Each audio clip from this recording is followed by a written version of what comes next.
It's in the garage. So I'm looking at you. Yeah, you're looking at me.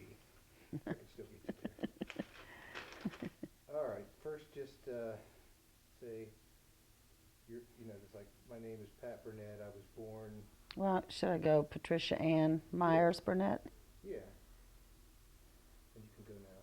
My name is Patricia Ann Myers Burnett. Was born November 13th, 1942, Pomeroy, Ohio. My mother's name was Mildred Marie Crow, maiden name Myers. My daddy was John Harold Myers.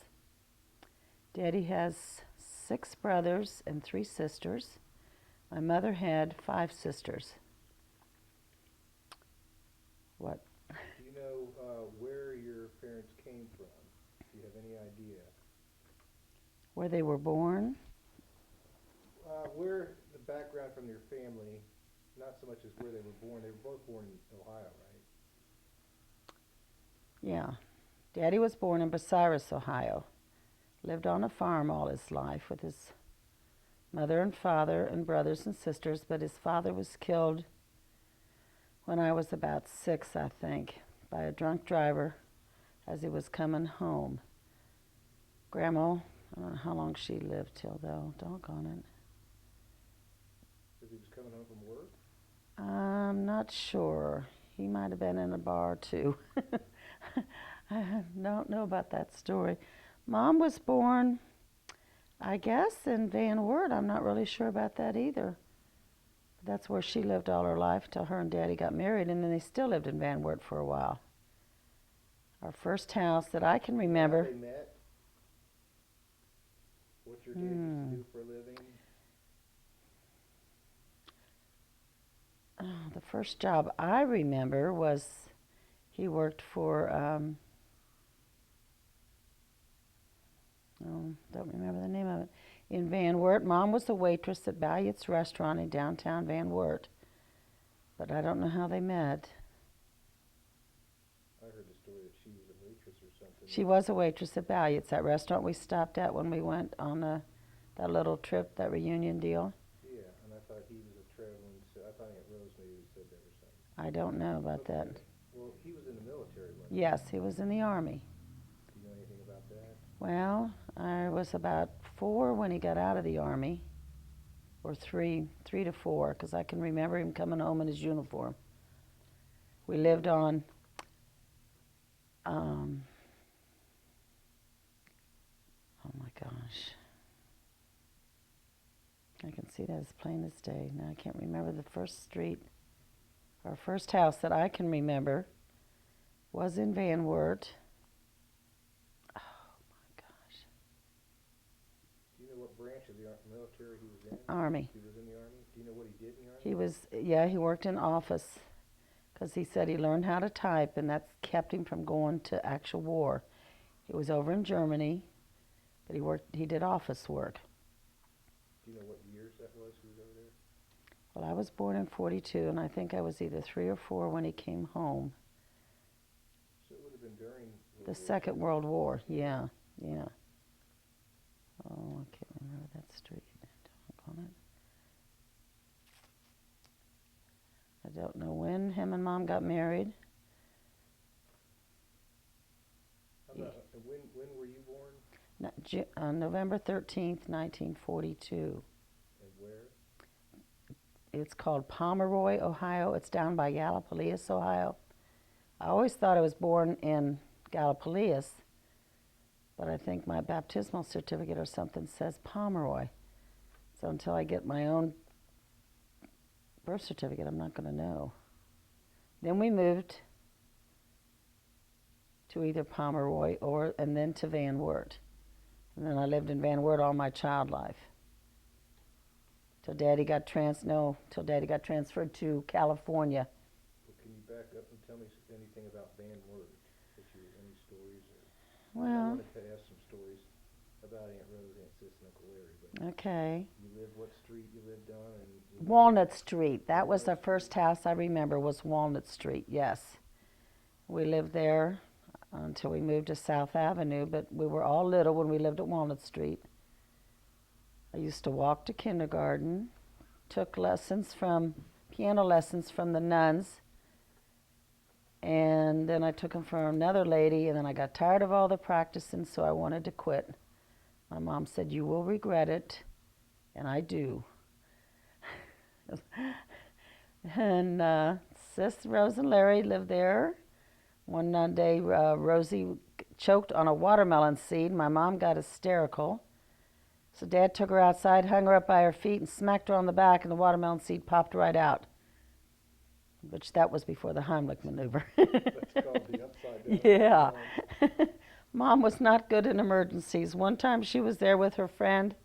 We had the old-fashioned wringer-type washer. I decided to go down the basement and wash my baby's clothes. And I put the baby's wash rag into the washer, and my arm went all the way up to my elbow. Stopped the machine, but I couldn't get my arm out. Mom comes down the steps. She's screaming her full head off. She's no good. Her friend came down and pushed the release button and released my arm out of the washing machine. One other time I stuck my hand on the electric stove, for what reason I don't know, burnt my hand. Another time I stuck a knife into a socket, never did that again. And we used to have little mice in our kitchen, and my mom would always tell us, "Do not mention mice to anybody that ever comes into this house." So they had a little party one time, and I said, "Mom, a mouse just ran across the kitchen floor." I got in so much trouble. But we had a good life. We had lots of fun. We had wonderful friends and neighbors. My aunt's cousins, her nieces and nephews lived behind us. Was one of my best friends, Linda Mosier. Should I tell the story about the barber shop? Are you sure? Yeah. Well, I don't remember this, but my Aunt Dot and Aunt Jenny swear that we did this, that Aunt Marcel or Aunt Lucia was babysitting us one day, and there was a little barber shop on the property right next to us, and the men were coming out laughing hysterical, going in laughing hysterical. Come to find out that my sisters and I guess, had got in my dad's drawer and got some condoms out and blew them all up as balloons and tied them on the fence by the barber shop. I do not remember this. My aunt said yes, that we did it. That was the big joke of the time. Larry, now let's see. Larry didn't get in much trouble. And I don't actually think we did either, except for pulling the apples from the neighbor's apple tree. But they were hanging in our yard, and that was our defense. If they're hanging in our yard, why can't we pull the apples off the apple tree? But I guess we also went out one time and cut their flowers off, and we really got in trouble for that. Don't remember that either. And we moved to South Avenue in a Victorian home that we rented. No, we bought. And it wasn't long after that my dad got transferred to California. And we moved to California. Whittier, California. We lived there for 3 years. I was in the 6th, 7th, and 8th grade there. We got our first TV there. It was not very big, like 10 inches or so. That was our first TV we ever had. Black and white. And What grade? I was in the 6th, 7th, and 8th grade when we lived out there. And that's when you got your TV? Yeah, first TV. We listened to radio all the time. We'd go in on Mom and Dad's bed, all of us, listen to Sunday night radio. The whole family? Yep, go in there, because before we got the TV. My dad worked all day, and Mom had got herself a job in a pizza restaurant. So she would start dinner, and then Dad and I would finish it up because she worked evenings. She learned how to make her own homemade pizza dough, anything Italian. We lived in a little 3-bedroom house. I had my own bedroom. Sis, Rose, and Larry shared a bedroom. And Mom and Dad had theirs. One little bathroom, a little living room, a kitchen with an eat-in area. That was it. A patio, fenced-in backyard. We all had our own orange tree. We had 6 orange trees, 1 apricot tree, and in 3 years we got exactly 3 apricots off the tree. But we did get lots of oranges. One day, Sis and I decided to see who could eat the most oranges off their tree. We were so sick. We ate so many oranges. But we each had our own tree, and you didn't dare take an orange off somebody else's tree because that you had your own. We drove back to California or back to Ohio when we lived out there one time for a vacation. Naturally, I was car sick the whole way. I was car sick my whole life. Still get car sick. But they had a wonderful time. I just laid on the back seat the whole time. We've seen the Grand Canyon. We've seen Bryce Canyon. I should say I've seen a little bit of it. They saw a lot more than I did. Came back and stayed at the farm for our vacation, and then came down to Van Wert. Saw everybody there. Drove back to California. Then we were only there 3 years. Then my dad got transferred to Cincinnati. So we all moved to Cincinnati. And that was in 1956, I'd say. Sis, Rose, and Larry went to the St. Cecilia's grade school. We rented our house from the St. Cecilia's church. I started high school in an all-girls Catholic high school, which I'd never been in a Catholic school before because every place we lived never had one. Well, they had one in California, but it only went up to grade 6, and I was in grade 7 and 8. So I got to go to an all-girls Catholic high school, St. Mary's in Hyde Park. I loved it. We wore uniforms, which I loved that too, because we didn't have a lot of money, and you were dressed like everybody else. Those rich girls could wear their stuff on the days we were allowed to wear regular clothes, and we hated it when those days came up. I liked St. Mary's. I enjoyed going to school there. I dated Tom Alford my freshman year, and that's how I met my good friend Josie DeLate Bradford. She had dated him too. Of course, he had dated practically all of St. Mary's School before he got to me. And she was parking her car to go to church one Sunday, and I was sitting in the car with Tom in front of my house, and he said, watch her park. She knows I'm watching her, and she's going to be a nervous wreck.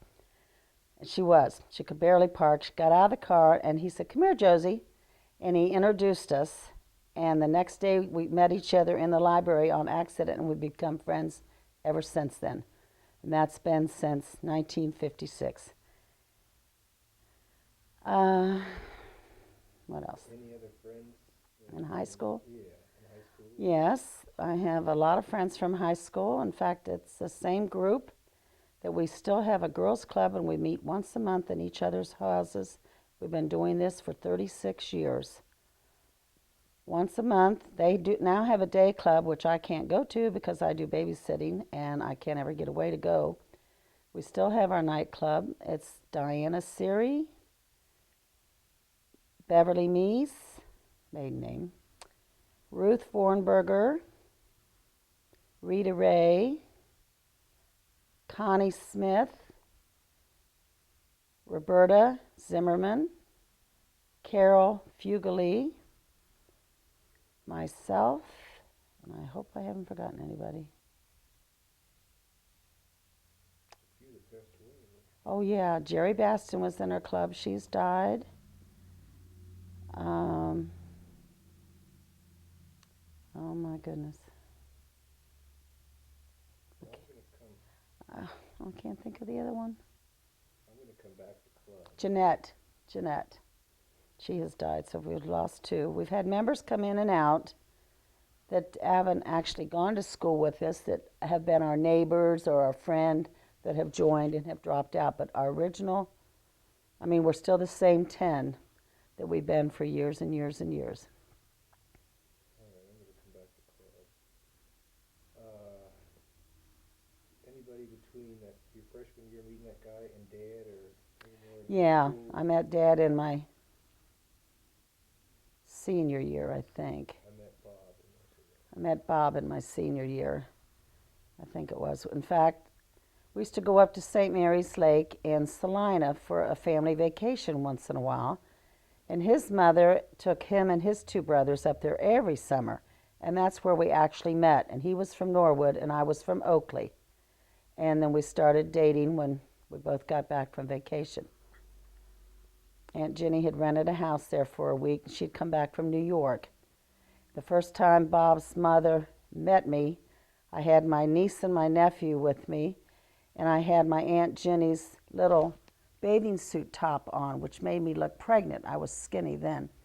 So Bob introduces me to his mother, and she's about dying because she thinks that I'm pregnant, and I already got 2 kids, and her kid's still in high school. But that wasn't the case. And his family still continued to go there for vacations for years and years and years. Grandma went there till practically the year before she died.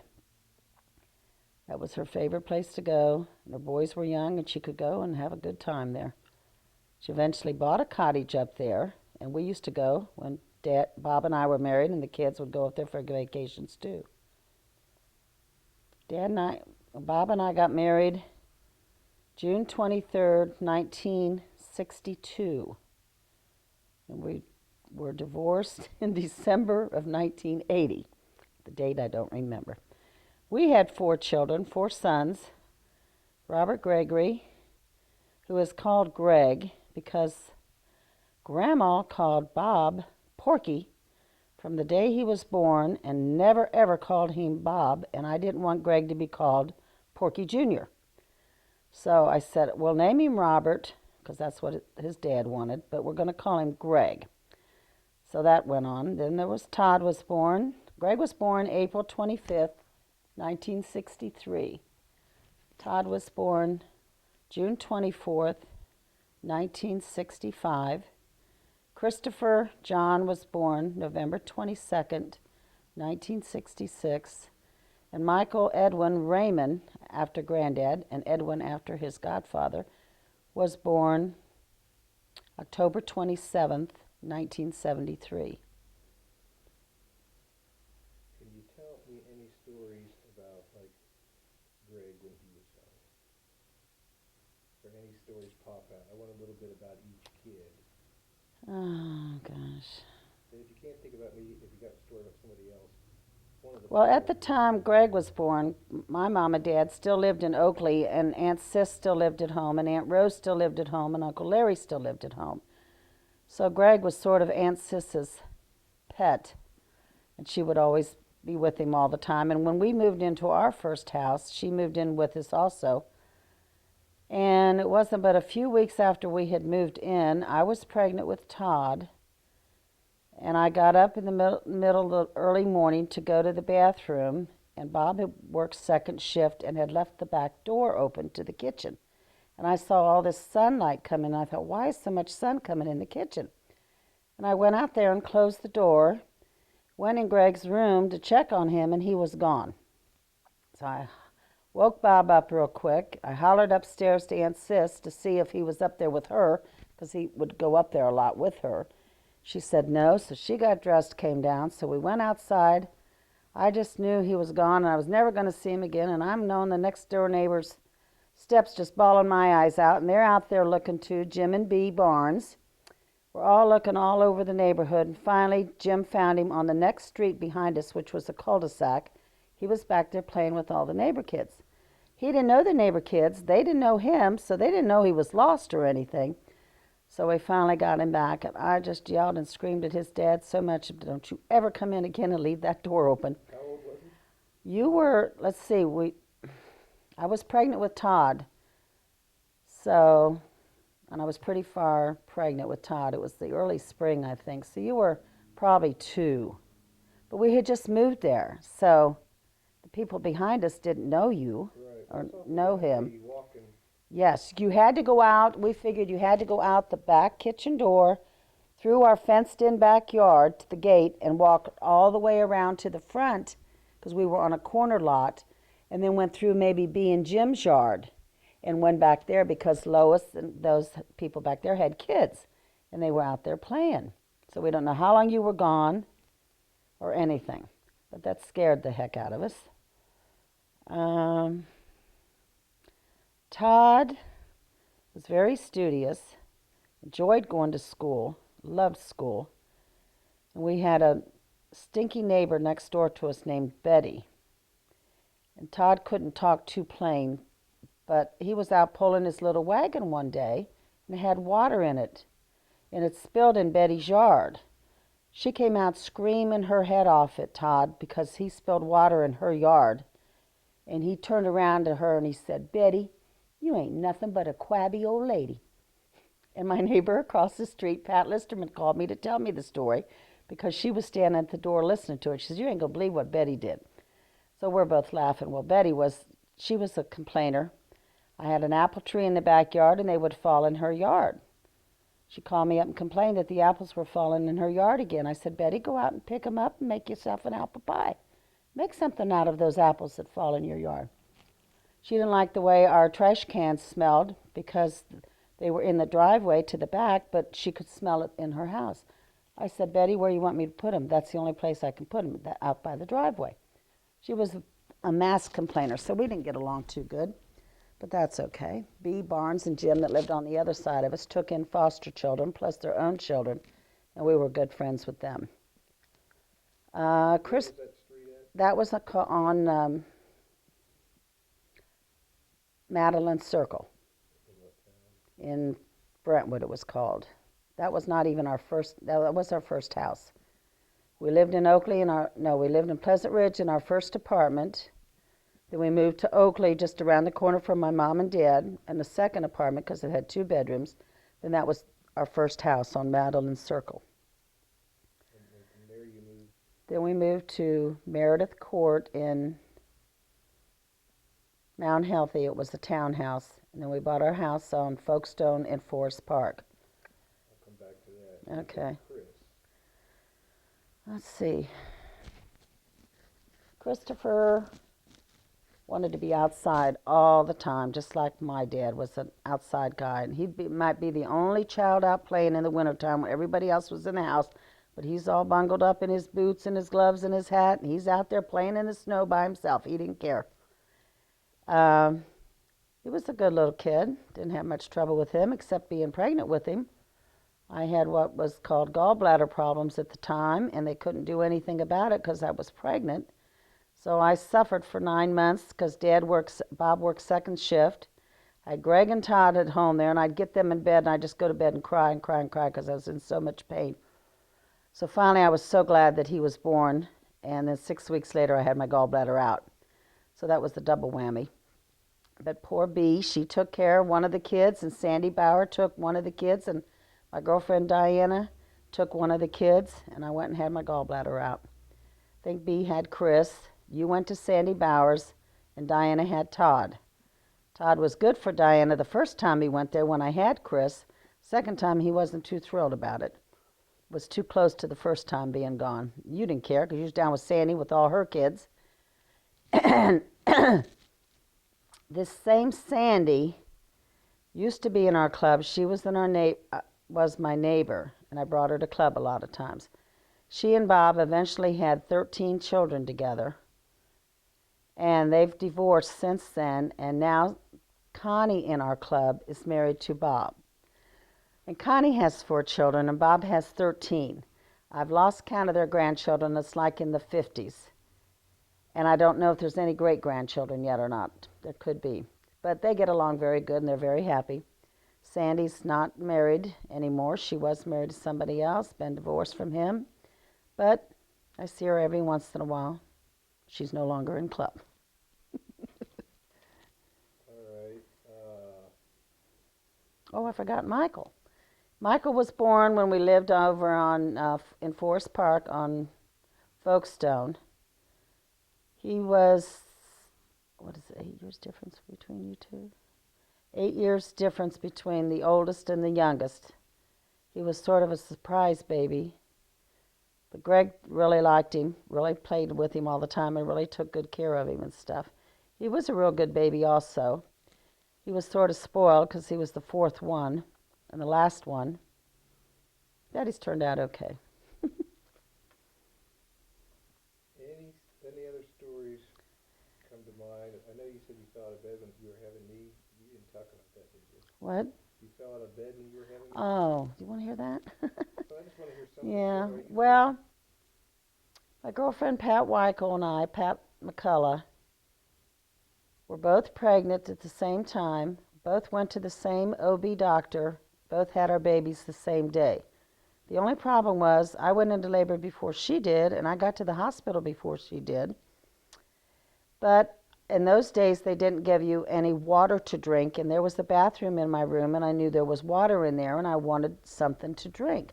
And I had what was called twilight sleep that just made you a little dopey. So I guess in my haste to get some water, I climbed up over and fell out of the bed, and it stopped labor. And they took me down to x-ray, and they said, don't scream while you're in the elevator. And I thought, who are they to tell me not to scream? If I want to scream, I'm going to scream. But when they got down into x-ray, my sister's girlfriend worked in there, and she called my mom and dad and said, get to the hospital right away, because they thought the baby had died. So they took x-rays, and everything did come out okay. And I went back into my room, and they put a guard on me then. They had some little girl guarding me, some little nurse. And finally I went into the delivery room. But before I went, little Miss Pat Weichel comes by, and her carrying her little baby, and the doctor hollers out, Patty. And I said, what? He said, look who's here. And it was Pat and her new baby, and she had it before I did, and I was there first, and I didn't like that. So when I got in the delivery room, I said to Dr. Keeney, I said, did I fall out of bed? He said, you sure did. What were you doing? I said, I wanted some water, but I said, I got this big old bump on the back of my head. He said, yeah, I'm sure you do. So 20 hours after I went into the hospital, I had Gregory, 9 pounds, 2 ounces. She had Lynn, a little 5 pounds something. We now have gone to the same OB. Went to the same pediatrician for our first children, and now we both go to the same family doctor in our old age. And you're still good friends? Yep, still good friends with them too. All right. Anything else about Todd, even later? I know these stories. I should ask you. I'm trying to think of stuff. I can't remember. I know the rockin'. Oh, yeah. He's going to have a fit when he hears that. When the first time Todd ever came home from the hospital and was in his baby bed, he started this rocking and rocking and rocking. As he got older, he continued it. He would bang his head into the headboard of the baby bed. Bob took the wheels off of the baby bed. We bought rubber coasters that we could set this frame in so he couldn't move this bed. That didn't do any good. He still banged into that bed and moved that bed across the room. Bob tied the bed to the doorknob of the closet. That didn't help. Once he got out of a baby bed and went to his own twin bed, then he started laying on his stomach and banging his head into his pillow. So the hours of sleep I had lost over that child banging his head. As he got older, he would sit on the floor and rock. And he used to close my drapes all the time. I said, Todd, what are you closing those drapes for? Well, my friends might come by and they might see me rocking. And I said, well, then quit rocking.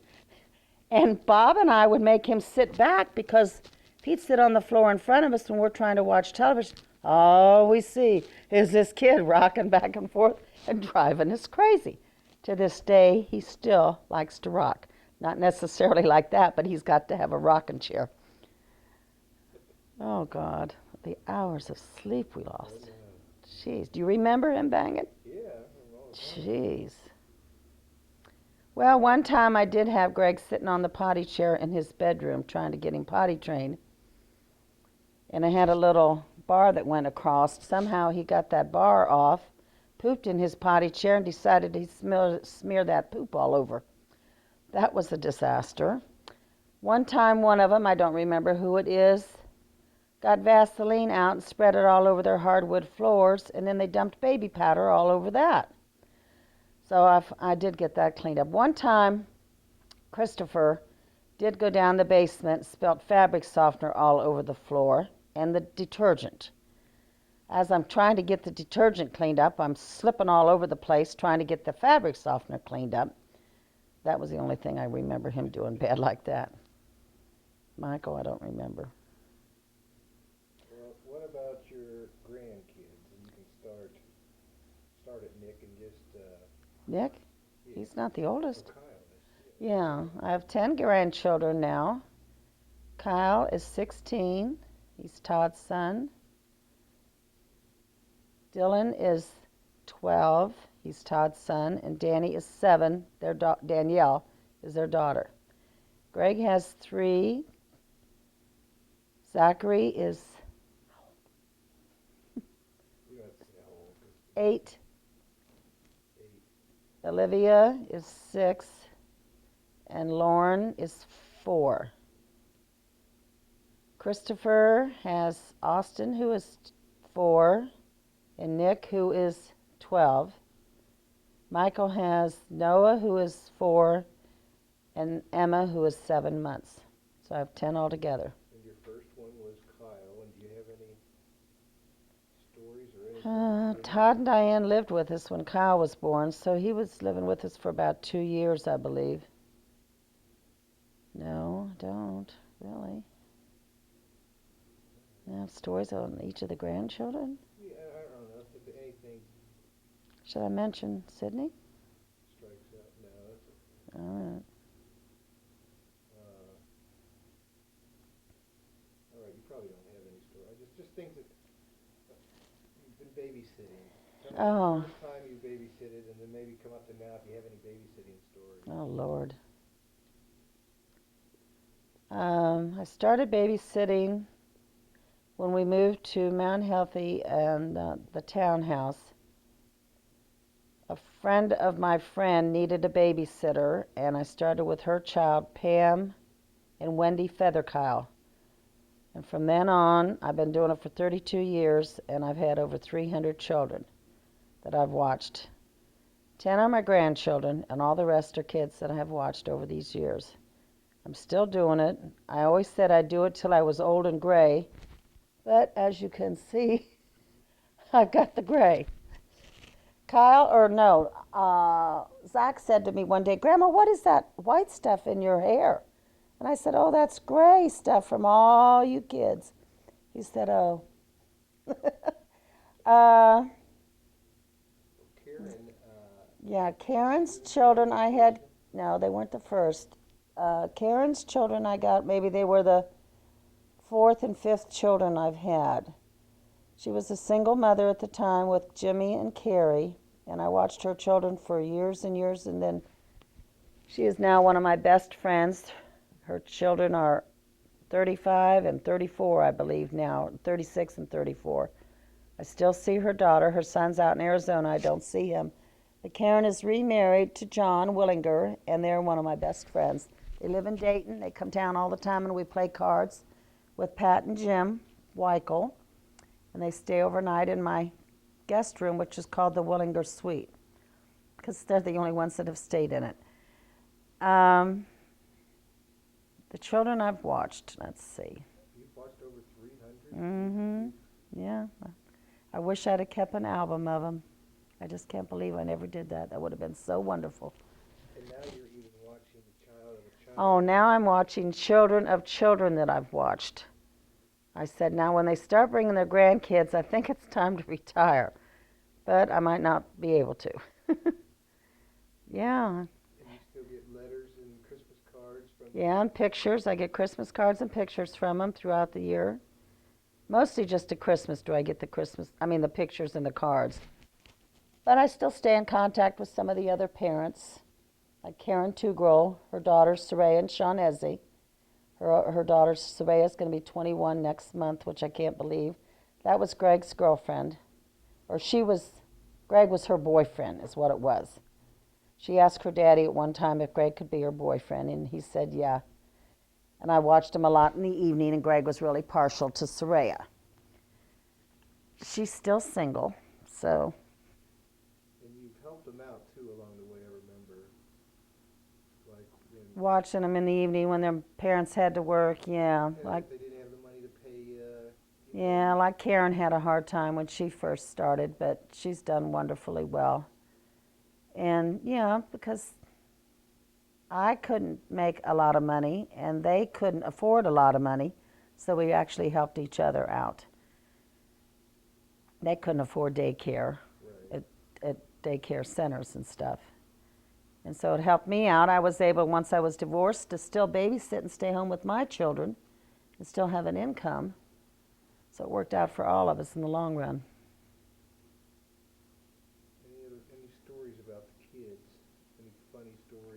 Well, yeah, but We you have want... hundreds of them, and just different. I'll Well, tell you a my couple favorite stories. one is with Soraya.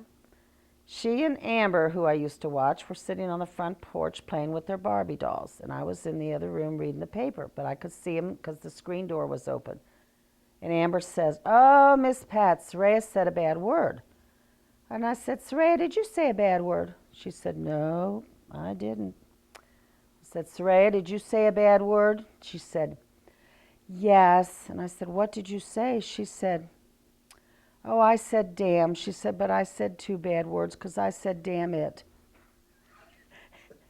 As I'm cracking up, I said, "Well, Soraya, don't do that anymore." And another time, she's my favorite of stories. She was watching TV and the Mrs. Butterworth commercial came on, who Mrs. Butterworth talks. And she said, "Pat." And I said, "What?" She said, "I got that syrup at home, but mine don't talk." I said, "It doesn't?" She said, "No." Oh, shoot. And I used to have her uncle, who was only a few years older than her, Tommy Culligan, watched them all three at the same time. Tommy's was one of these smart children, very, very smart, brainy smart. He comes in one time with all his maps of the interstate system, and he says to the kids, "Would you all like to learn about the interstate system today?" And they said, "No, no." I said, "I don't think they're interested, Tommy." And another little time, I had this little boy named Todd and this little girl named Samantha. And Todd could see Samantha coming in when I lived on Folkestone from the picture window. And he said, "You know, Pat, when Sam gets in here, we're going to have sex."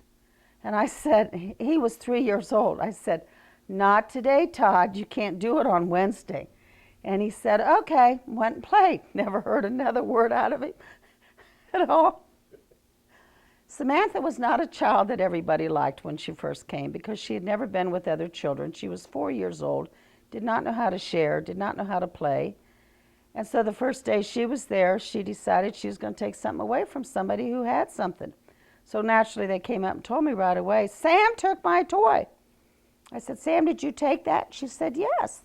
And I said, "Why?" She said, "Because I wanted it." And I said, "Well, you can't do that." I said, "You have to wait till somebody's done playing with it." I said, "See that couch over there?" She said, "Yeah." I said, "That's time out. You go sit there." So she went and sat there, and later on she's jumping up and down, and the first day there she bites the hole right in her tongue.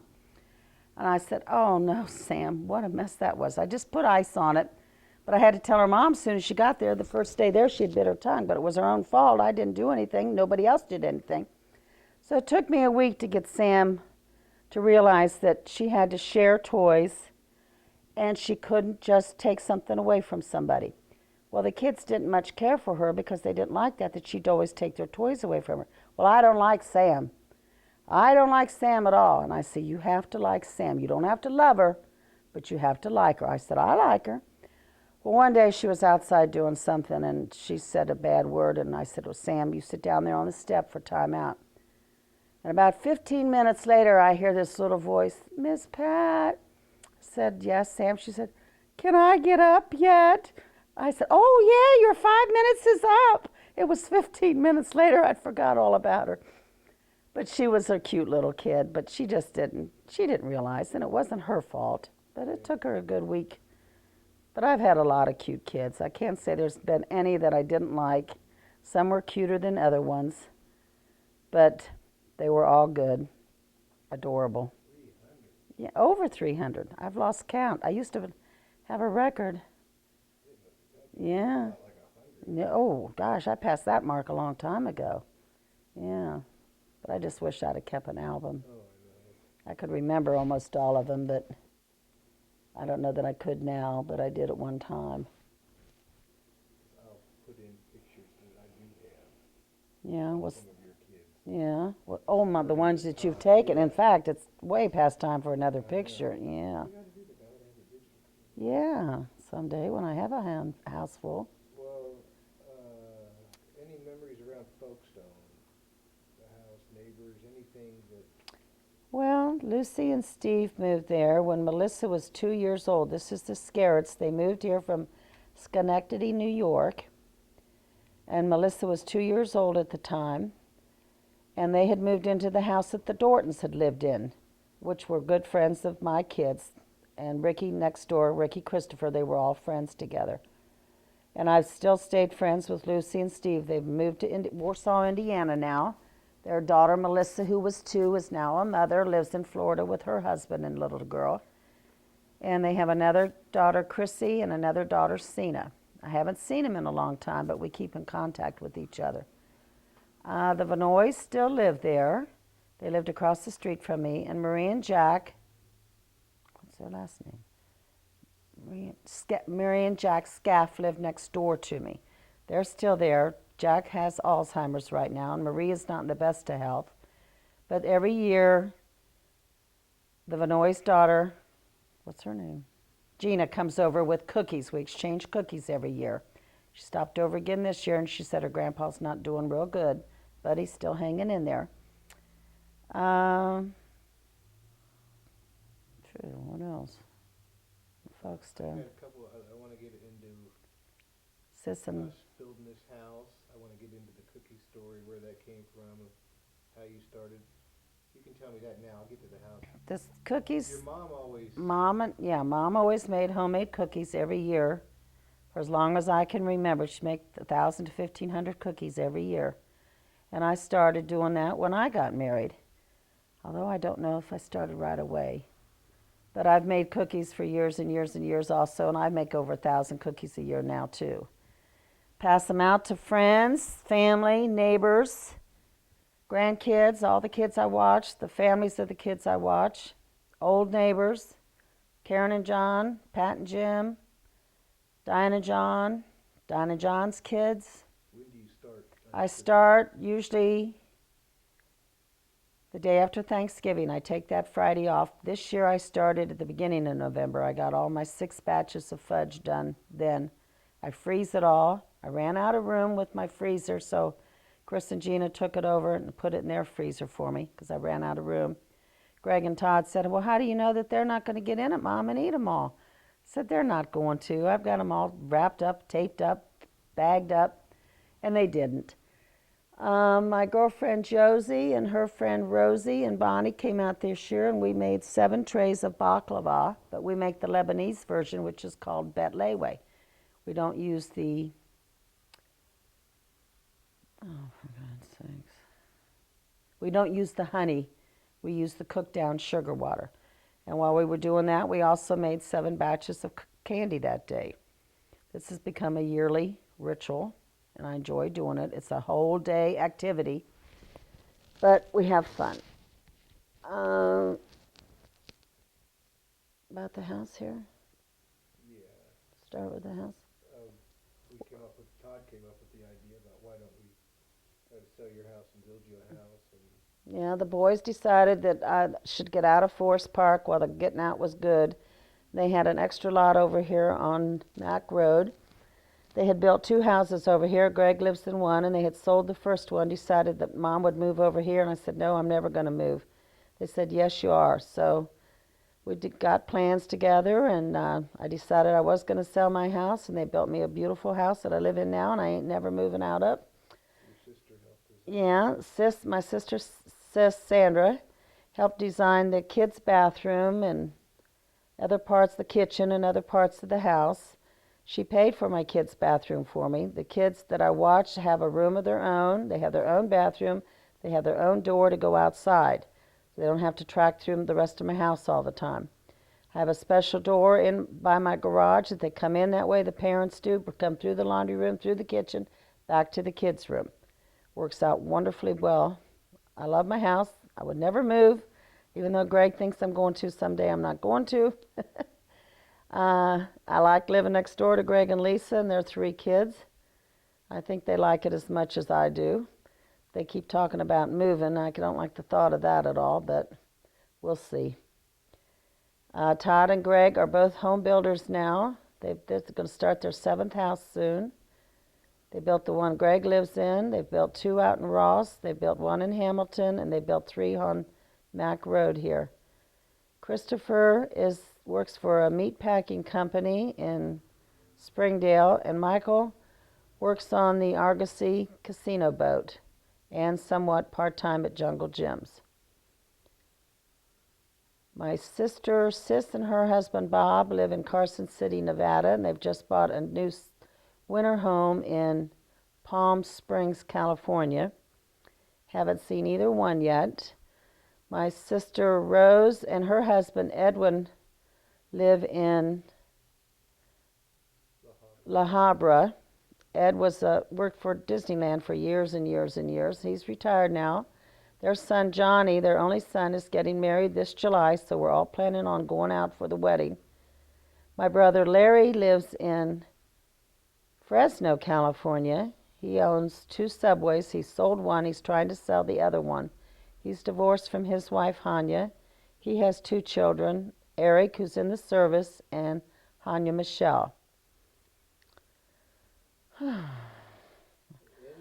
Stepmother, Claire. My mother died in 1980,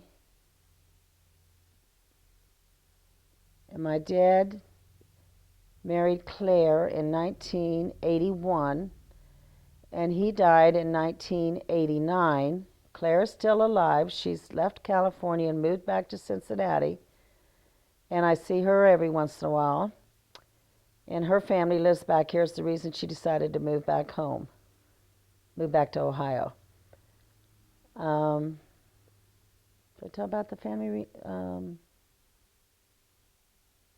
auction? Yeah, about when your dad. Yeah. When my dad died, he and Claire lived in a two-wide mobile home that he had bought in Lake Elsinore, California. So when he died, my sister Sis suggested we have a family auction because my dad had kept all of my mom's stuff. Whatever Claire wanted to be left there for her use was to be allowed until she decided to move or to stay there. So Sis, Rose, Larry, Michael was there, Johnny was there, and Claire was there. Sat around the dining room table for 6 hours buying all the stuff that was my mom and dad's. We wrote down, Rose wrote down that we had $1,000 to start with. And each time you bought something, that was taken off your $1,000. The quilts were brought out, the furniture, the china, the silverware, everything was bought. And like I say, what Claire wanted to stay, like she wanted the living room furniture, dining room furniture, china stuff to stay. And then when she decided to move back to Ohio, whoever bought that got it. Well, naturally, Rosie spent her $1,000 real quick, so she decided we should add another $500 on there. Larry spent his too because he bought some of the big stuff. Sis and I, we were doing pretty good. As it got done, Sis and I got money back. Larry and Rose had spent all theirs. But we all got what we wanted, and if you wanted something, you just had to bid high enough to get it, which the first thing brought out was a little mama poodle and a little baby poodle on a gold chain. And that was the first item brought out, and Sis said 50 cents. None of us said a word, so she got it for 50 cents. She said, I think I've been poodle pooped on. None of us went any higher. But my mom had a gold tooth, one of her teeth, in a little box in her jewelry box, and my brother bought that, by God, because he knew there was gold in there, and that could be worth something, and he still got the first penny he ever earned in his life. So, and he bought it, and then he wanted the dining room furniture, so none of us wanted it, and we knew he wanted it. So we kind of upped the bid a little bit here and there, just so he had to spend a little bit of his money because he was so tight-assed. After he bought that, he said, I think you girls all tricked me. And we said, no, you wanted it. You bid on it. You got it. And he did. So we had an enjoyable 6 hours, laughed ourselves silly. The boys each took a little bit of something of Grandpa's they wanted, and I took a few things of his clothes for my kids. And the rest of it, we bagged up for Claire, all Daddy's clothes, took it to St. Vincent de Paul so she didn't have to fool with it. And she stayed in that mobile home till she decided to move back to Ohio. And then it was put on the market. Took us a couple years to sell it. But then the money was divided up between all 4 of us. And that's what I've told my children I want done too, is a family auction, it's called. Yep. My dad and mother are both buried out in California. Mom, like I say, died first. Daddy died second, and they bury him too deep. So when Dad bought the plot for my mother burial, we said, "Oh, Dad, you'll be on top." He said, "Well, that's the way it should be." They're in a cemetery where all the graves, there's no gravestones, they're all in the ground, which is a beautiful area, beautiful cemetery. We've gone to see it when we've gone to California. One time we went out there with Greg, Lisa, and Zachary was like 3 years old. We took Zach to the cemetery with us, and it happened to be my dad's birthday. So we decided to sing happy birthday, and as we're leaving the cemetery, Zachary said, "Happy birthday, Grandpa." And I've not been back since then. Maybe this summer when we go out for the wedding, we'll go. I don't know. My sister Rose works for, oh gosh, I really shouldn't say, Planned Parenthood place. She only works a couple days a week. If it was up to her, she'd like to work no days a week. Ed is retired from Disneyland, but he still works at the Marriott Disneyland Hotel. Like I said, their son's getting married this summer. We all plan to go out for the wedding. Any other funny stories? I have about 10 minutes left. Of your kids, of you guys growing up, any Uncle Larry? Yes, when we lived in California one time, I had my own bedroom, as I said, and Uncle Larry got up one night to go to the bathroom, and he came in my closet and peed all over my shoes. He thought he was in the bathroom. I said, "Larry, what are you doing?" He said, "I'm going to the bathroom." I said, "Yeah, but you're in my closet." He didn't remember a thing. My shoes, needless to say, were kind of messy. We did have a small home, but we did have visitors from Ohio all the time. And my grandma Anna came out and visited us one time and stayed there. And we took her to the ocean. She had never seen the ocean. How old was she? I don't know. She went out there with her little old lady shoes she had on and her dress. She went in, walked in the sand. She didn't stick her feet in the ocean or anything, but she got to see the ocean. Never had seen the ocean? No. She Is had that probably your mom's mom? Or? no, Daddy's. She had probably never left Ohio. I don't know that she'd ever been out of Ohio. My mom's mom and dad had come out. They stayed with us also, and then Aunt Ethel and Uncle Jess came out with them. Now, I'm trying to think. I don't think they all stayed with us because we really didn't have the room, so they must have stayed in the hotel or something. But in Van Wert, every Sunday we'd go over to Grandma and Grandpa's house and play cards and have a fried chicken dinner. That was the highlight of the week, and we only lived a few blocks from Grandma and Grandpa, so I got to walk over there to see them all the time. Aunt Lucille and Aunt Martha lived at home, and we'd go over there and have marathon Monopoly games, just continuous game in the room. Whoever was there got to play. My Aunt Jenny was a model and lived in New York, and whenever she would come back for a vacation, it was a big to-do. We'd have a cookout, and it was so much fun to see Aunt Jenny. And let's see, what else in Van Wert? I had lots of cousins in Van Wert, but I had more cousins at my dad's side. Every 4th of July, they would have a big family picnic out at the farm. The men would shoot off fireworks. We'd have tables and tables of food set out in the garage, in the lawn.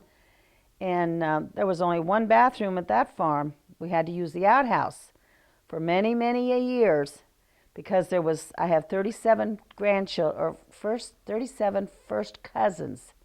Of course, they weren't all there then, but there might be 30 of us there at a time, plus all the adults in one bathroom. So you went to the outhouse more than one occasion. That's the farm. Yep, that's the farm Grandpa grew up on. They raised chickens. Grandma raised chickens, gathered her own eggs every day. If you were there, you got to go out and gather the eggs. They had milking cows.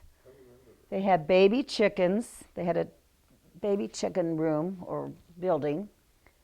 And the uncles would go deer hunting every year. My other uncle was a butcher, so whatever deer they got, he would butcher it up and divide it with everybody who wanted venison. And we had wonderful times at the farm. Christmas every year. My grandma would have Christmas on the Sunday before Christmas, and the next year she'd have Christmas Day. That way all her children could go to their in-laws on every other Christmas. So got to be too big for the farm.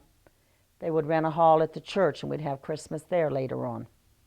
But starting out, it was always with the cousins and the aunts and uncles at the farm. And I have a cousin who was named Patricia Ann Thomas, and my name was Patricia Ann Myers. We were both born on November 13th, 1942, and the children would have a dollar exchange every Christmas. You pick your cousin's name. I would draw her, she would draw me, all the time. Not every year, but very many times. We just couldn't get over it. Her name, Pamela Ann Thomas, spelled Pat. My name, Patricia Ann Myers, spelled Pam. Is that unusual or what? Still stay in contact with her? No. So I'm going to ask you a few questions. Okay. Favorite movie star? Movie star. Yeah. Oh my goodness. Male or female? Either or. Male. Gosh. Paul Newman, probably. Paul Newman. Any movie? Your favorite movie? One of my favorite movies is Dr. Zhivago. My other favorite movie is The Godfather. Sound of Music. I have several. I don't have just one favorite. Right. Favorite female singer is Barbra Streisand. Favorite female actress? Oh my gosh, there's so many. I've loved Debbie Reynolds since I can remember, because at the time she was married to Eddie Fisher. When we got our first television, Eddie Fisher had a 15-minute TV show called Coke Time, and I loved him. So when he married Debbie Reynolds, then I really enjoyed them too, until he messed up with Elizabeth Taylor. I still like him. But I used to watch him every week when he was on. Perry Como, when he used to have, there was lots of good shows in those days. But radio was fun too. We used to go to the movies when we lived in Van Wert for a quarter on a Saturday. Could see all the coming attractions and 2 feature movies for 1 quarter. Could walk to town. We only lived a few blocks from town. Could walk up there. Captain Video was one of my favorite. The Lone Ranger, Roy Rogers, Hopalong Cassidy. One time I walked up to town and went into this little store called Mac's Delicatessen. And I stole 5 cents worth of penny candy. Walked right out of it, walked smack dab into my dad. And he said, where'd you get that candy? I said, Max gave it to me. He said, well, let's go back in there and thank Max. Knowing I had stole it because I didn't have any money. Marched me back in there and made me tell Max I had stole that 5 cents worth of candy from him. I don't think I ever stole it again in my life. That made such an impression on me.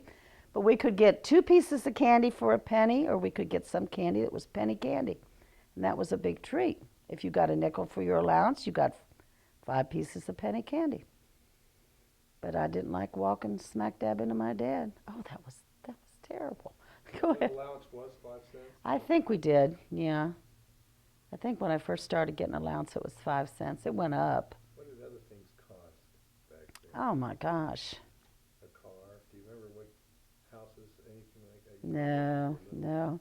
But we did live on Walnut Street. Sis and I used to play these crazy games all the time. And we used to get milk delivered by the milkman in quart jars. So we would each pour a dish of milk and put it down on the floor. And we had to get down and lap it up like a dog or a kitty cat and see who could get their milk gone first. And then another trick, we would go in Mom and Dad's bedroom and put up our feet on the window pane in the wintertime when it was real cold, and then you put your feet on the other person's back, and you'd see who would holler first. Then one time Mom and Dad were having a bridge party, and we went in their bedroom, and there was a little ledge from their window that would cover the front porch. So we'd make big old snowballs and throw them at the people coming in. And all of a sudden, my dad's standing at the bedroom door. Sandra and Pat, what are you doing? We said, nothing. He said, yes, you are. You're throwing snowballs at the people. And we said, well, no, we didn't. He said, yes, you did. They came in and told us. So we got in trouble for that, too. And then I guess I used to sneak in Sis's plate or crib all the time and take her bottle and drink her milk bottle. My mom would always wonder why Sis was always so hungry. And she caught me one time. And she said, now I know why your sister's always so hungry. I don't remember doing that at all. Oh gosh, what else? We're almost out of time I bet. on this tape. If you want to talk some more, I'll put it on. Lordy, my mouth. All right, take a